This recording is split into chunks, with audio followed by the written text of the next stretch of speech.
Our next guest was buried alive, left for dead, by a man she once was in love with. The first thing she felt was not pain. It was pressure, a heavy weight on her chest, pressing harder and harder, until it became almost impossible to breathe. She tried to open her eyes, but there was no light, only darkness, thick, silent, endless darkness that wrapped around her like a cold blanket. She tried to lift her head, but the earth held her down. She tried to breathe, but soil slid into her mouth, grains of dirt scraping her tongue, her throat, her lungs. Then the truth hit her like ice. She was underground, not lying on a floor, not trapped in a room. No, she was buried alive. Her heartbeat slowed in fear, her body shook, her mind screamed for help, but no sound came out, only choking, only more dirt filling the space meant for air. Her arms were pinned at her sides. Her legs felt like dead weight, her entire body was locked in a cold, heavy prison that wanted one thing: to silence her forever. And in that silent grave, in that moment where death felt inches away, one thought rose through the panic. This can't be the end. Not like this. With almost no strength left, with her lungs burning, with her vision going black, she forced her hand upward. Her fingers hit solid earth. Cold, hard, packed tight. But she didn't stop. She couldn't stop. Her fingernails, the only sharp thing she had, dug into the dirt. Each scrape tore her skin. Each push sent fire up her arms. Her nails bent, cracked, some even ripped off. But she kept clawing, because this wasn't just a fight for air. This was a fight for her life. She clawed and clawed and clawed, pushing against the earth that tried to swallow her, fighting a battle she was never meant to survive. But here is the cruelest part, the deepest betrayal, the twist that turns her story from tragedy to nightmare. The person who buried her, the person who pushed her into that grave, was the man she loved, her husband, the man she trusted with her life, the man who held her heart, and then tried to bury it beneath the ground. But how did she end up under the earth? What pushed the man she loved to try to end her life? And how? How did she find the strength to claw her way out of her own grave? To truly understand the nightmare Stacey endured, we first need to meet her before everything went wrong. Stacey Gwilliam was 34 years old when the attack happened.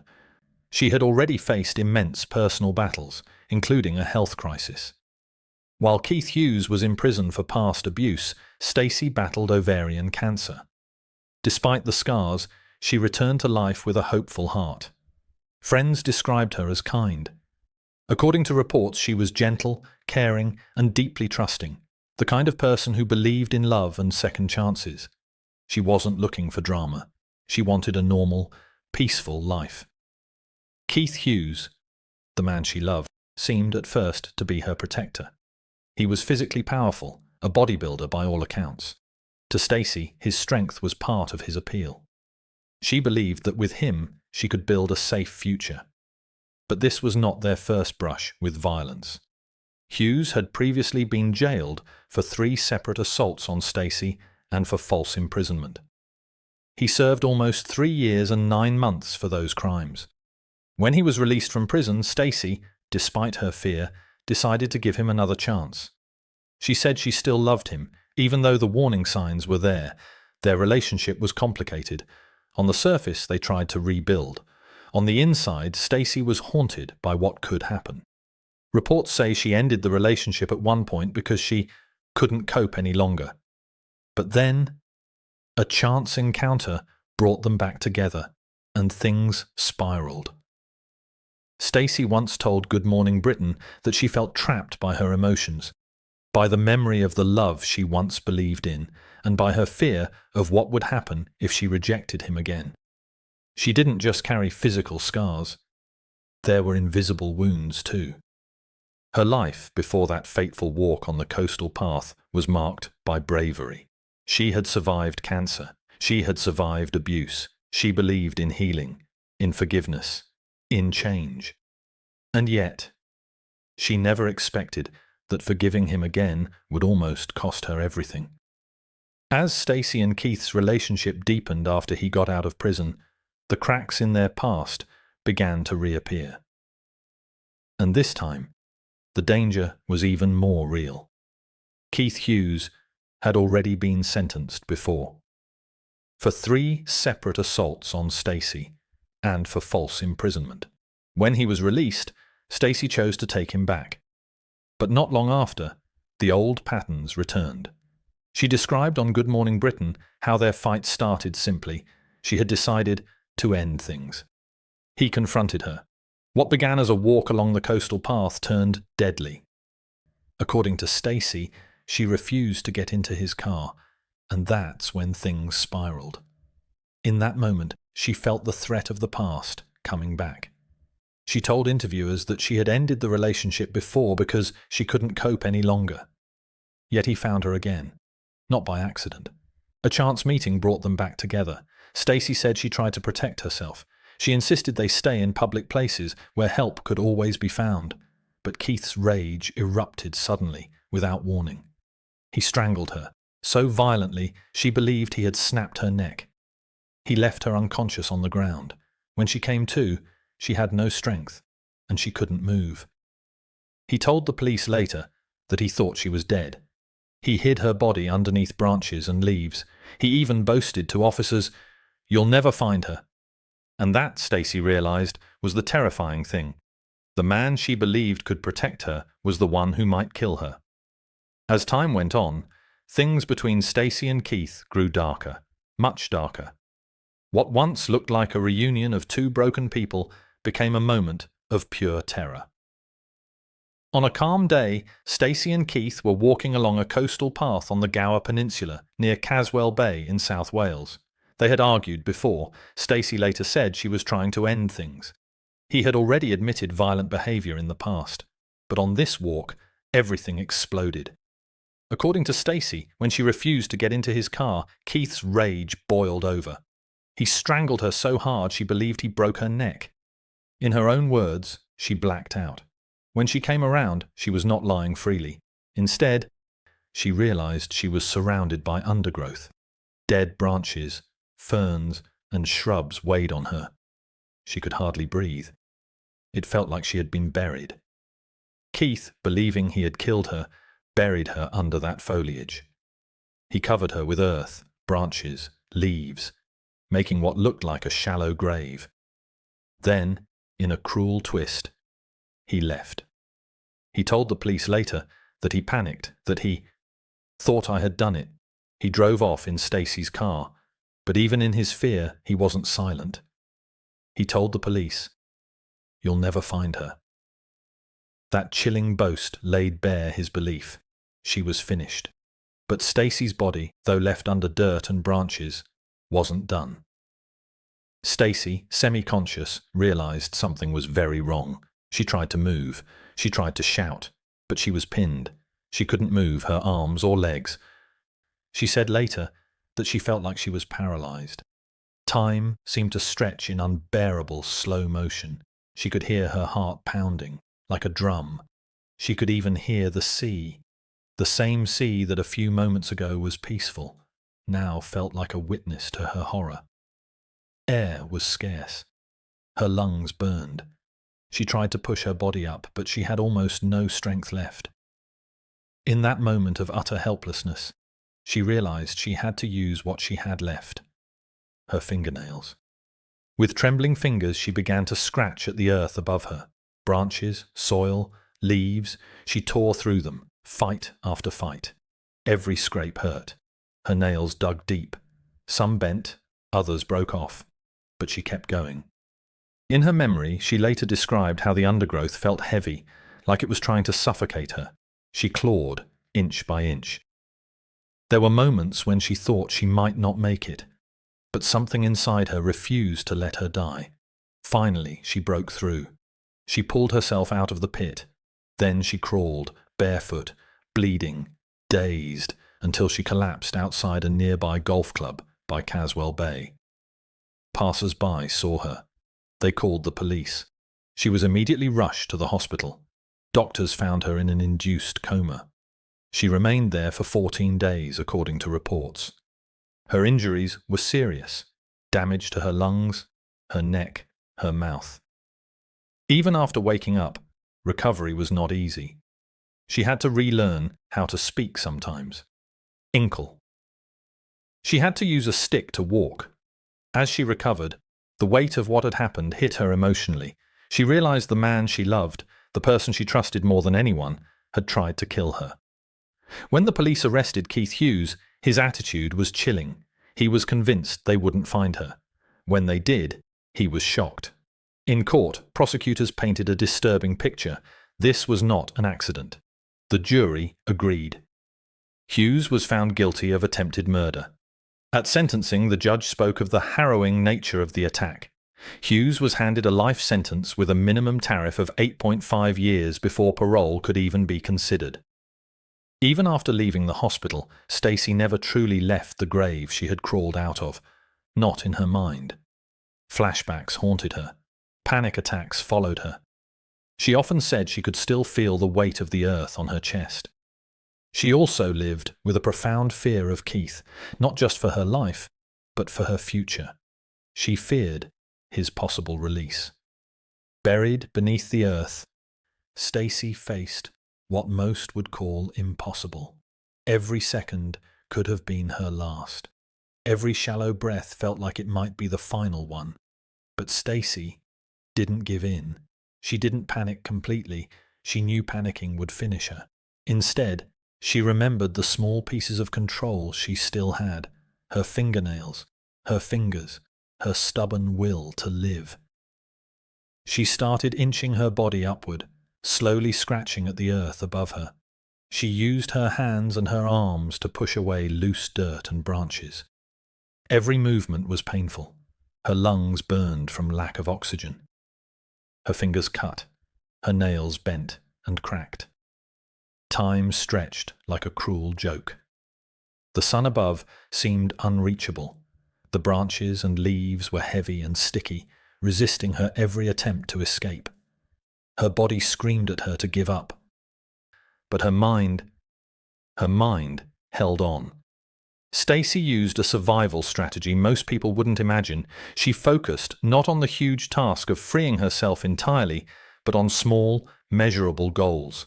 An inch at a time, a push at a time, a breath at a time. She remembered advice she had once read in a health magazine: stay calm under stress. She told herself to count her breaths, to focus on rhythm, to control her panic. Her mind became sharper in crisis. Her survival instincts kicked in fully. Hours passed. Or maybe it was minutes. She couldn't tell. Every scrape and scratch at the earth was agony.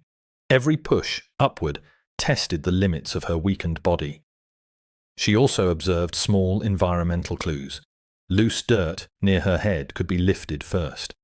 Branches could be twisted to create leverage.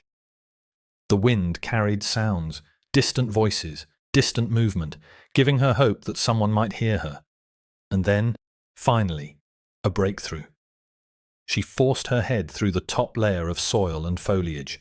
Air rushed into her lungs. For the first time, she could gasp freely, but the danger wasn't over.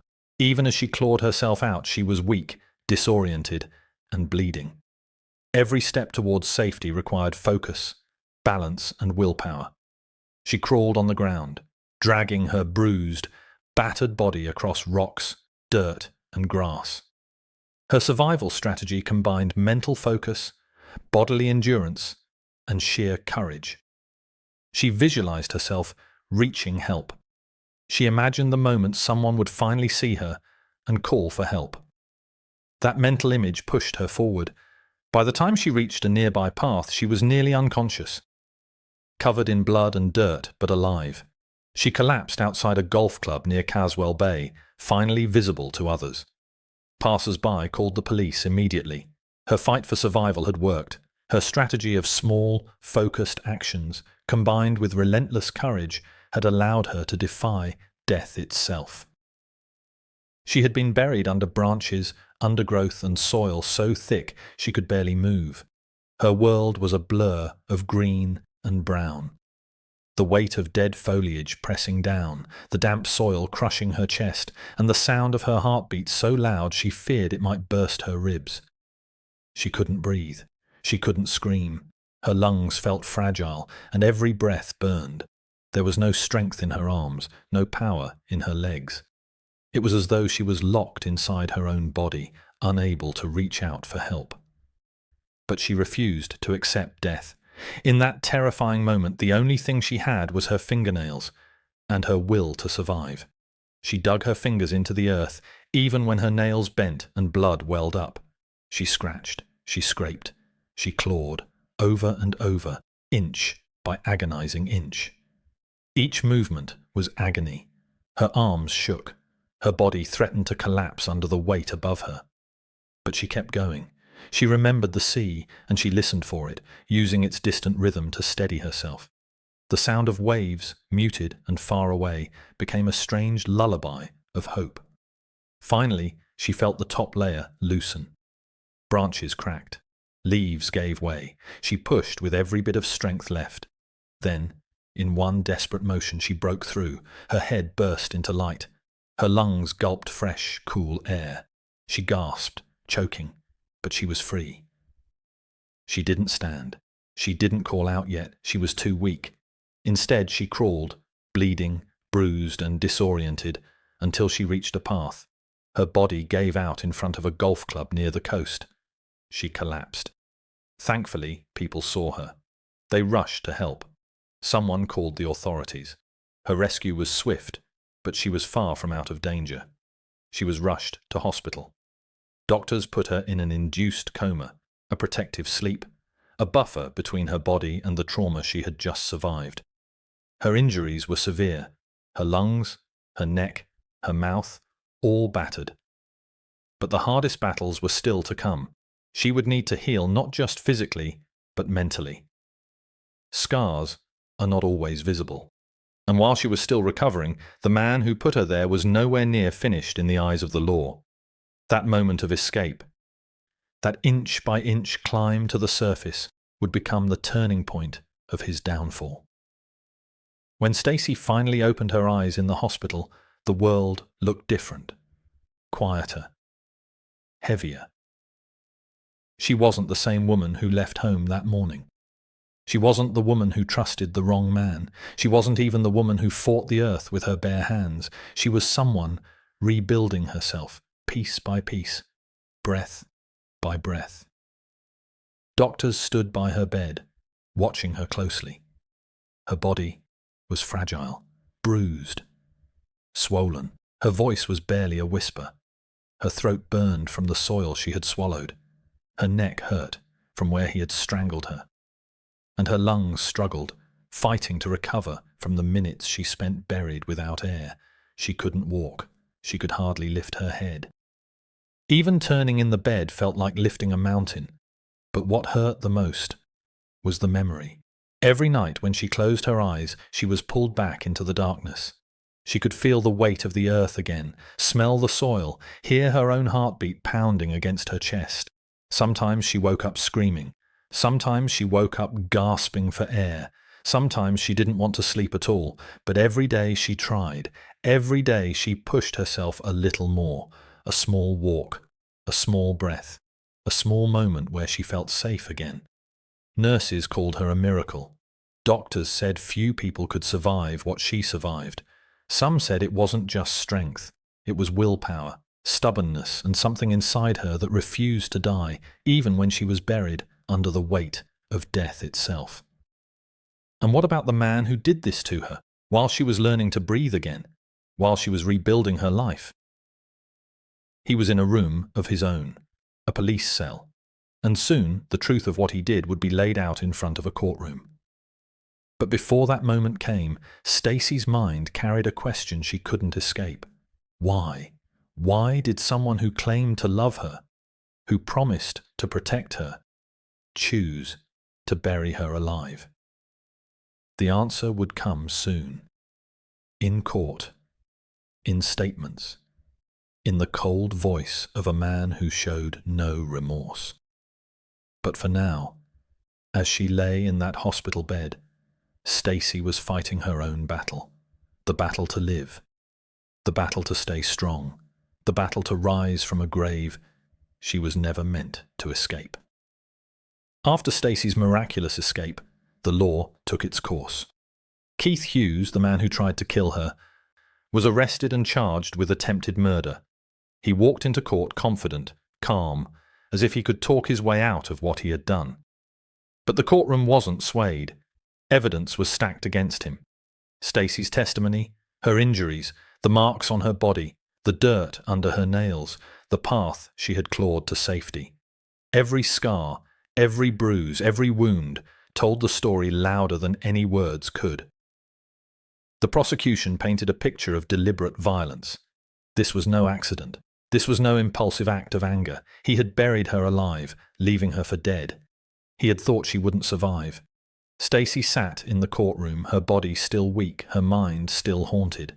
But she was there, alive, present, stronger than he expected.